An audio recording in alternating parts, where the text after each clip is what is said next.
প্রদত্ত একটা সুন্নাহ বা ওয়াসিলা, আমারটা ঠিক আছে, আপনারটা শিরক। কিন্তু এবং ওটা আকবার না আসগার, বড় শিরক না ছোট শিরক, এটা ডিপেন্ড করবে আপনি যখন বলছেন তখন আপনার মনে কি ছিল।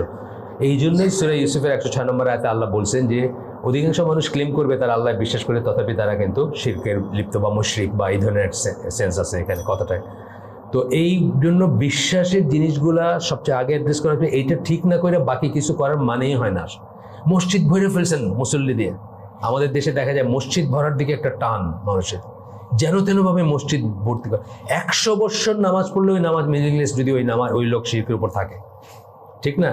ওই লোক যদি মনে করে যে সব কুকুরের ভিতরে, মানুষের ভিতরে, সবকিছুর ভিতরে আল্লাহ আছে, 100 বৎসর নামাজ পড়লেও তার নামাজ মিনিংলেস, ঠিক না কথাটা? তাইলে তো এই জন্য আমরা ইসলাম বলি, ইমান বলি, শুরু করি কি দিয়ে? বিশ্বাস দিয়ে শুরু করি। ইসলাম শুরু করি 5টা স্তম্ভ, শুরুটা কি? আশহাদু আল্লা ইলাহা ইল্লাল্লাহ ওয়া আশহাদু আন্না মুহাম্মাদান আবদুহু ওয়া রাসূলুহু। এটার ওয়ার্ল্ড ফুল অফ মিনিং, এটা অনেক কিছু আছে এর ভিতরে। আশহাদু আল্লা ইলাহা ইল্লাল্লাহ শুধু বললাম যে আমি সাক্ষী দিছি আল্লাহ আছেন, তো কে না সাক্ষী দেয়? এমনি জাস্ট এই কথাটুকু যদি আমি আক্ষরিক নেই, আবু জাহেলও আল্লাহকে আল্লাহ ডাকতো, রাসূল সাল্লাল্লাহু আলাইহি ওয়াসাল্লাম আল্লাহকে আল্লাহ ডাকতেন, সকল কাফেররাও কোনো না কোনো ফর্মে গড আল্লাহ কিছু একটা তো বলে। তাহলে বললেই হলো যে আমি সাক্ষী দিছি আল্লাহ, এটা বললে হবে না। কোন আল্লাহ এটা ডিফাইন করতে হবে না? আল্লাহ কে, আল্লাহ কি, আল্লাহ কোথায়, এগুলো জানতে হবে না? মিনিমামটুকু তো জানতে হবে। আবু জাহেলের আল্লাহর সাথে রাসূল সাল্লাল্লাহু আলাইহি ওয়াসাল্লাম আল্লাহর তফাৎটা কোথায় এটা জানতে হবে না? সেও কাঁদছে কাবার গিলাফ ধরে, বলছে আল্লাহ সত্যের জন্য জয় হয়। রাসূলও কাঁদছেন যে আল্লাহ তোমার দিনের নাম মিটে যাবে যদি, করছেন না দোয়াতে, যে দিনের নাম হয়ে যাবে যদি আজকে আমরা না করি, মানে টিকে না থাকতে পারি। ইসলাম টিকছে, সত্যের জয় হয়েছে, আবু জাহেলের মৃত্যু হয়েছে। কেন? তফাৎটা কোথায়? তার মানে আল্লাহ বিশেষ আমান্তু বিল্লাহি মালাইকাতি কুতুবি রুসুলি ওয়াল ইয়াউমিল আখিরি কাদা খাইরি শারি, খালি মুখে বললে হবে না। আমান্তু বিল্লাহি, কোন আল্লাহ বিশ্বাস করলেন এটা জানতে হবে না? সে আল্লাহ কে, সে আল্লাহ কোথায়, কোথা থেকে জানবো? আল্লাহ এবং রসুল যেটুকু বলছেন ওয়াহিদ থেকে জানবো। এইটার আকীদার এই যে বিষয়গুলো আমরা পড়বো, সমস্ত বিষয়গুলো জানার একটা মাত্র পথ হচ্ছে ওয়াহি। এটা কোনো বুজুর্গ, কারো মন গড়া কিছু, কারো ফিলোসফি, কারো চিন্তা ভাবনা থেকে হবে না। একদম মানে আকীদার বিষয়গুলো বিশেষ করে ওয়াহিদ থেকে। আর ওইটাতে যদি আমরা একত্রিত হইতে পারতাম, দেখতেন আমাদের সমস্ত বিভেদ চলে যেত। বিভেদগুলো কিন্তু আসে ওইখানে এক না হতে, ওইখানে আমাদের ইউনিটি হয় নাই দেখে কিন্তু আমাদের বিভেদগুলো আসে। তো যাই হোক, আমরা এই বইটা হচ্ছে, আমি বলি এটা অ্যাপ্লাইড আকীদা। মানে আকীদা যখন শিখলেন, আমি বললাম লা ইলাহা ইল্লাল্লাহ, কিন্তু আমি মনে করি IMF ওয়ার্ল্ড ব্যাংক আমার খাওয়ায়, আমি আল্লাহ আর রাজ্জাক এটা আমি ভুলে গেছি। বুঝলেন নাই? মানে আকীদার অ্যাপ্লিকেশন নাই কোনো। মুখে বলতেছেন লা ইলাহা ইল্লাল্লাহ, ইয়াকা নাবুদু ওয়া ইয়াকা নাস্তাইন বলতেছেন, কিন্তু চাওয়ার সময় অন্যের কাছেও চাইতেছেন, আর ইবাদত করার সময় অন্যের ইবাদতও করতেছেন, যাই না হোক না যাই না হোক করতেছেন। এই জন্য এটা শুদ্ধ করতে হবে প্রথমে, তাহলে বাকি জিনিসগুলো মিনিংলেস। এটাকে স্কলাররা অজুর সাথে তুলনা করেন, যে অজু করলেন না, সমানই নামাজ পড়ে যেতেছেন, মানে নফল নামাজ পড়তেই আছেন, নামাজ তো এক হইল না কিছু, পূর্ব শর্ত অজু, তাই না? একইভাবে আপনার তাওহীদ ঠিক নাই। যখন আমরা বলবো যে শিরকের উল্টাটা কি? তাওহীদ, আল্লাহর একত্ব, আল্লাহর অদ্বিতীয়তা, যেটা এইটা ঠিক নেই, বাকি কি করলেন এটাতে কিছু আসে যায় না, ওই অজু ছাড়া নামাজের মতো ব্যাপারটা হয়ে যায়। সুতরাং এই জন্য আমরা বিশ্বাসের জিনিসটাকে অনেক সময় দিব, অনেক কোনো ভেজাল থাকলে ভিতরে ওটাকে দূর করতে হবে। অনেক সময় দেখবেন মানুষের ফাইনাল পয়েন্টে ভেজাল আছে, মেইন পয়েন্টে ভেজাল নেই হয়তো, কিন্তু ওই ভেজালের জন্য কিন্তু তার সমস্যা হয়ে যেতেছে। ফাইনাল একটা পয়েন্টে একটা ভেজাল আছে।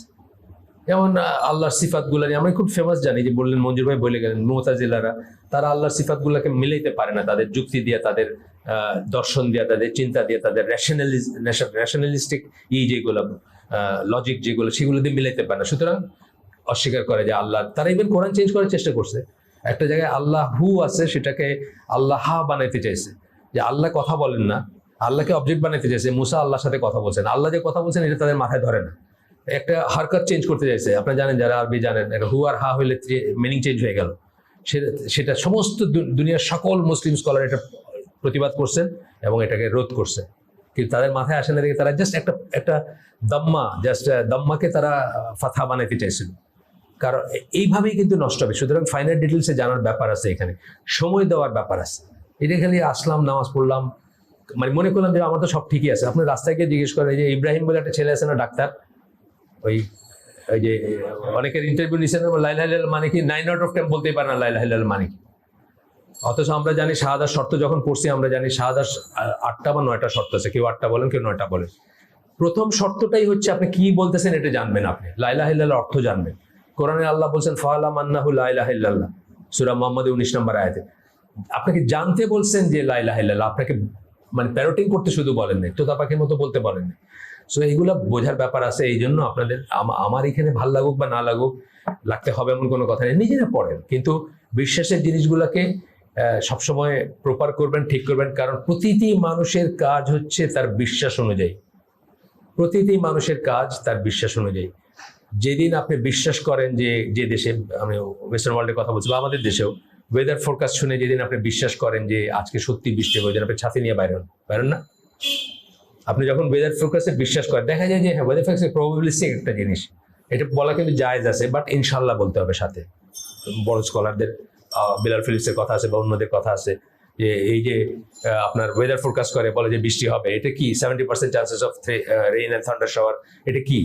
তখন ইনশাআল্লাহ বলতে হবে আপনাকে, তাই না? এটা প্রবাবিলিস্টিক ব্যাপার এটা। কিন্তু আপনি যখন ওইটা ট্রাস্ট করেন, জানেন না, আমি জানি না আমাদের দেশে, আমি এখন রেডিও টেলিভিশন দেখি না, শুনি না, জানি না। এককালে শুনতাম ওয়েদার ফোরকাস্ট, এই যে ওই ইসে হইলে আপনার কি বলে, বঙ্গোপসাগরে সিগন্যাল হইলে বলতো না এটা। আপনি যদি বিশ্বাস করেন যে এটা ঠিক বলে, সবসময় ঠিক হয় বা প্রায় ঠিক হয় বা অ্যাকুরেট হয়, আপনি ছাতি নিয়ে বাইরে হবেন, তাই না? তারপর আপনি বিশ্বাস করেন যে এটা হবে দেখে ছাতি নিয়ে বাইরেছেন। আমি বিশ্বাস করি না, আমি এমনি বাইরেছি, আমি ভিজে আসলাম, আপনি ছাতি দিয়ে মাথাটা ঢেকে আসলেন। প্রতিটি কাজ ছোট থেকে ছোট, বড় থেকে বড়, আমরা যে বিশ্বাস করি সেই অনুযায়ী আমরা কাজ করি। ওইটা ঠিক করলে বাকি সব ঠিক হবে, আর ওইটা ঠিক না করলে বাকি কিছুই ঠিক হবে না। আপনি মনে করবেন তুমি ফল, তুমি ফুল, তুমি তাতে গন্ধ, খানিক চোখের আধার হইলে সবই, খানিক চোখের আড়াল হইলে সবই আধার অন্ধ। আল্লাহ ফল, আল্লাহ ফুল, আল্লাহ সেটার গন্ধ। এটা কি? এটা কি? এটা শুদ্ধ কথা? এটার নাম কি? এই কথার নাম কি? এটা যারা বলে এটার নাম কি? সর্বেশ্বরবাদ। একেবারে পিওর কুফর, পিওর কুফর এবং পিওর শিরক। আপনি ইসলাম থেকে বাইরে হয়ে যাবেন। হয়তো অজ্ঞতার অজুহাত আল্লাহর কাছে খাটতে পারে যে আল্লাহ, আমি তো এইটারও মানে বুঝি না ভালো করে, যেটা কইতেছি এটারও মানে বুঝি না। শুনতে খুব ভালো লাগছে, গান, গ্রাম বাংলার গান কত সুন্দর লাগে না, মানে আল্লাহর সাথে মিশে যেতেছে, আমি ফানা, মানে একের মিলেমিশে একাকার হয়ে যেতেছি, মনে হয় না যে একদম। কিন্তু আসলে পিওর শিরক। আল্লাহকে সমস্ত সৃষ্টির থেকে আলাদা করে, সিঙ্গেল আউট করে, আর কিছুই আল্লাহর মতো না, এই জিনিসটা বুঝে তারপরে আল্লাহর ইবাদত করতে হবে, আল্লাহকে বিশ্বাস করতে হবে। তাইলে শুনতে সুন্দর লাগলে হইল না, বা চিন্তার ব্যাপার আছে। তো আমরা তো গা ভাষায় দিয়েছি, সবচেয়ে ইম্পর্টেন্ট জিনিসটাই সবচেয়ে পরে আসে। মসজিদ ভর্তি করা, সাদাকা দেওয়া, মানুষ খাওয়ানো, ফকির খাওয়ানো, সবকিছু মিনিংলেস যদি ওই একটা জিনিস ঠিক না হয়, তৌহিদ যদি ঠিক না হয়। এই জন্য দেখবেন সৌদি আরব থেকে যেসব ইংলিশ বইগুলো বাইর হয়, ওগুলোতে যখন তারা সৎ কাজে আদেশ বলেন, তখন প্রথম, আমরা আমাদের দেশে সৎ কাজে আদেশ, মন্দ কাজে নিষেধ বলি না আমরা, কথা খুব প্রচলিত কথা, সৎ কাজে আদেশ, মন্দ কাজে নিষেধ। জিজ্ঞেস করেন সৎ কাজে 1 নম্বর আদেশ কি, বলতে পারবে না। 1 নম্বর আদেশ হচ্ছে যে আপনি তৌহিদের উপর নিজেকে প্রতিষ্ঠিত করবেন। এটা হলো 1 নম্বর সৎ কাজের 1 নম্বর আদেশ। আর অসৎ কাজের 1 নম্বর নিষেধ হচ্ছে আপনি শিরক থেকে বেঁচে থাকবেন, কুফর থেকে বেঁচে থাকবেন, তারপরে বাকিগুলো আসবে। বাকি মসজিদ বইরে কোনো লাভ নেই, শোলাকিয়া বইরে কোনো লাভ নেই। এটা আগে ঠিক হইতে হবে। তবে শোলাকিয়া পড়েন, আর আপনি বেড়ার ঘরে মসজিদে নামাজ পড়েন, আপনার নামাজ আলহামদুলিল্লাহ হবে। কিন্তু প্রথম শর্তটা করতে হবে,